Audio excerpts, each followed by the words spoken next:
네, 안녕하세요. 무형글로벌입니다. 오늘은 제가 어디에 와 있냐면 카페에 와 있습니다. 여기가 어떤 카페냐면 얼마 전에 제가 20대의 어린 사장님이 경영하는 이쁜 카페가 있다고 제 영상에 한번 올렸었는데요. 그 카페에 나와 있습니다. 그 카페에 오늘도 사람이 많이 있습니다. 지금 시간이 어중간한 시간이거든요. 한 3시 반쯤 됐는데도 여기 손님들이 많이 나와 있습니다. 물론 1월 1일이라서 1월 1일이 어떤 친구들은 쉬고 어떤 친구들은 안 쉬거든요. 공장이 쉬는 데도 있지만 일을 하는 데도 많이 있는데 사람들이 많이 와 있습니다. 그래서 여기 사장님한테 카페를 오픈을 하면 어떤 게 중요한지 베트남에서는 뭐를 준비해야 되고 신경 써야 되는지에 대해서 한번 물어봤습니다. 이 젊은 사장이 대학생인데요. 4일을 대학을 나간대요. 근데 이제 뭐 대학이니까 꼭 시간을 맞춰서 나가는 건 아니겠죠. 수업이 있을 때만 나가면 되고 그 외 시간은 엄마가 봐준다고 하는데 여기 어머님도 뵀는데 실제로 경영하는 거는 20대의 어린 사장이 경영을 하더라고요. 어머님은 그냥 이 친구가 없는 시간에 조금 도와주는 형식으로 하고 있고요. 그래서 제가 어떤 걸 알아야 되는지 베트남에서 커피숍을 오픈하려면 그거에 대해서 제가 물어봤습니다. 그래서 성실히 잘 대답을 해주더라고요. 또 제 이 유튜브 방송이 매출에 큰 영향을 미치진 않지만 그 이후로 한국 사람들도 많이 온다고 합니다. 그래서 친니 카페 사장님에게 물어본 카페를 오픈할 때 알아야 될 것들 제가 한번 물어봤습니다. 제가 이제 뭐가 중요한지에 대해서 저도 좀 메모를 해서 물어봤는데요. 첫 번째는 위치에 대해서 물어봤습니다. 위치가 베트남에서 카페를 오픈할 때 중요하냐라고 물어봤는데 이 사장님도 대답이 마찬가지였습니다. 중요하다. 위치가 이제 사람들이 많이 다니는 곳 또는 여기 다낭 같으면 한국 사람이나 외국 사람들이 많은 곳은 좀 더 이제 유리한 위치에 있다고 합니다. 그건 당연한 건데요. 그런데 여기 이 카페는 사실은 그런 위치와는 완전 동떨어진 곳에 있거든요.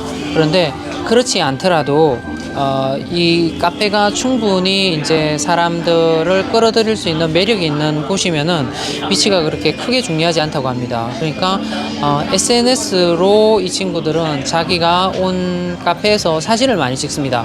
그리고 그 사진들을 이제 페이스북이나 잘로에 올리게 되고요. 또 페이스북에 올리게 되면 그 아는 지인들이 이렇게 질문을 합니다. 이렇게 어디서 이렇게 이쁜 사진을 찍었냐라고 얘기를 하면 네, 그 사람들이 이제 대답을 해주고 어디에 있다라고 하면 그런 입소문을 통해서 그러니까 SNS의 정보를 통해서 오는 경우가 많기 때문에 우리나라처럼 몫이 그렇게 중요하진 않습니다. 그리고 또 대부분의 여기 친구들이 다 기동성이 있습니다. 오토바이를 타고 다니기 때문에 이쁘고 어느 정도의 그 시설에 맞는 가격이 형성되면은 구석에 있더라도 잘 찾아옵니다.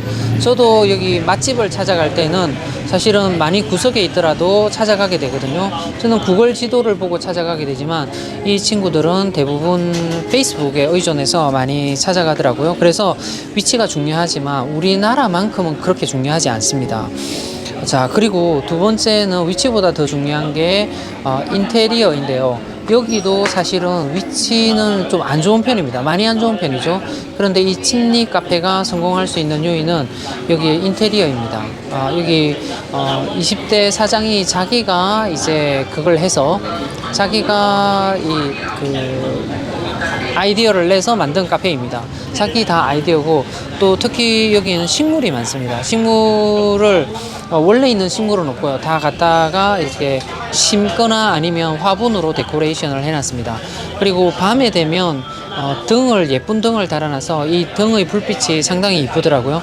그래서 이렇게 이제 이 친구들이 와서 사진을 찍을 수 있는 그래서 사진을 찍어서 자기의 SNS에 이렇게 업로드하고 싶은 인테리어가 사실은 위치보다도 베트남에서는 훨씬 더 중요합니다. 그래서 위치보다는 인테리어를 중요시해서 하는 게 훨씬 더 중요하고요. 그리고 이제 여기 베트남식의 놓을 수 있는 이런 이제 의자의 수 정도, 자석의 수도 감안해서 이렇게 만드시면 될 것 같아요.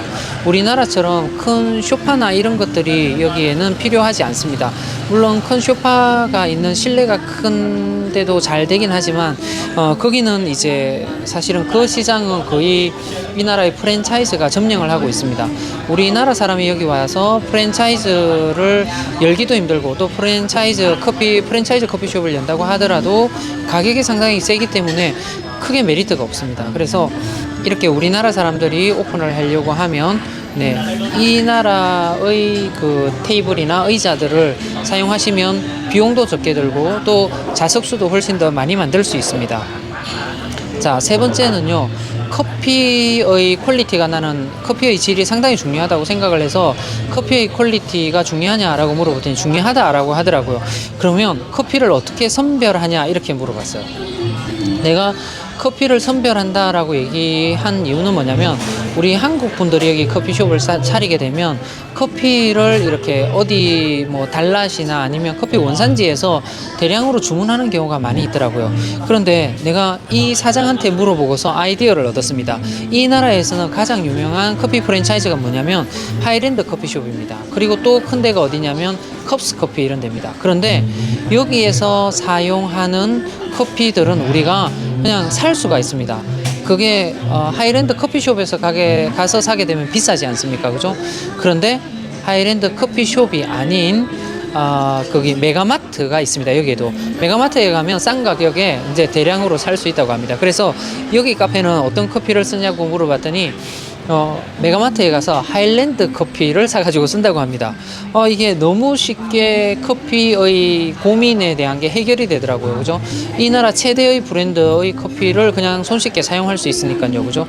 그리고 그 커피 값이 그렇게 비싸지 않다고 합니다. 커피 빈을 메가마트에 그냥 큰 마트에 가서 살 수 있으니까요. 자, 그리고 커피숍을 오픈하게 되면 작은 커피숍은 여기는 이제 커피 빈을 가지고 내리게 됩니다. 이제 조그만한 이제 커피 핀이죠. 커피 핀이라고 하는데 커피 핀으로 내리는데 여기 조금이라도 규모가 있는 데는 여기도 그걸 커피 머신을 이용을 합니다. 그래서 커피 머신을 이용하게 되면 바리스타가 필요하지 않습니까? 그죠? 그래서 바리스타나 스태프들은 어디에서 구하냐고 제가 물어봤습니다. 자, 그런데 바리스타는 페이스북에 들어가게 되면 바리스타 그룹이 있다고 합니다. 그러니까 이 친구들이 이제 직장을 찾는 바리스타 그룹이 있어서 그 그룹에 띄워놓으면 이제 면접을 보러 온다고 합니다. 그래서 이제 바리스타를 구할 수가 있고요. 그리고 이 바리스타의 그 월급이 어느 정도 되냐고 물어봤더니 여기도 스킬에 따라서 그러니까 이제 숙련도에 따라서 물론 달라진다고 합니다. 그런데 이제 이 카페 같은 경우는 한 500만 동 조금 넘게 준다고 합니다. 물론 이제 조금 초보인 경우에는 500만 동보다 더 적게 준다고 합니다.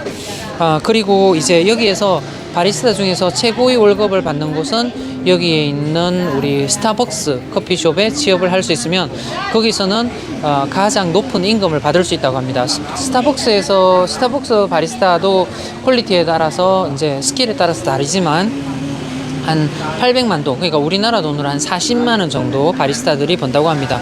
이 친구가 사장이 얘기를 하는데 이게 하이 셀러리라고 합니다. 그러니까 좀 높은 월급을 받는 편이라고 합니다. 그러니까 일반 스태프들은 500만 동보다 더 적은 돈을 받는다는 거죠. 300만 동 이렇게 받고 알바를 합니다. 실제로 300만 동, 350만 동 정도 이렇게 스텝을 구할 수 있다고 합니다. 그러니까 우리 한국 사람들 카페를 여실 때 참고해야 될 사항이라고 보시면 됩니다. 그리고 가격이 상당히 중요한데요. 마지막으로 가격을 어떻게 책정하냐에 따라서 이제 고객이 결정이 되게 됩니다. 이렇게 이제 인테리어를 상당히 잘 해놓고 카페 디자인을 잘 해놨다고 하더라도 가격을 조금 높여버리면요. 여기 베트남 사람들이 조금 적게 올 수 있습니다. 그런데 여기처럼 가격을 이제 3만 동, 3만 동, 2만 동이죠. 일반 커피는 2만 동입니다. 2만 동, 2만 5천 동, 뭐 이렇게 하거든요. 그런데 이 정도 수준까지 낮추면은, 그러니까 1,000원 하고 1,250원 정도 하죠. 이 정도 수준까지 낮춰버리면은, 이제 여기 베트남 사람들도 사진 찍기 위해서 이쁜 카페를 찾아옵니다. 그런데 이제 많이 비싼 곳도 사실은 한 5만 동 이상, 그러니까 2,500원 이상, 3,000원 정도 하는데도 사실은 이 친구들이 많이 갑니다. 그렇지만 그런 데는 이제 프랜차이즈 커피숍이거나 아니면은 이제 좀 좋은 위치, 한인들이 많이, 외국인들이 많이 오는 위치에 이 상당히 좀 독특한 디자인을 하고 있는 데는 잘 되는 데도 있긴 있습니다. 그런데 그렇게 이 비싼 금액을 받아서 이 베트남 대중들에게 다가가기는 좀 쉽지가 않습니다. 그래서 커피숍을 오픈한다고 하면 나의 주 고객층이, 주 타겟이 어딘지를 정확하게 파악을 하시고 또 내 커피숍이, 내가 오픈하는 커피숍이 어느 정도의 퀄리티가 되는지, 어느 정도의 이 예쁜 집인지에 따라서 가격이 이렇게 얘들도 가늠을 한다고 합니다.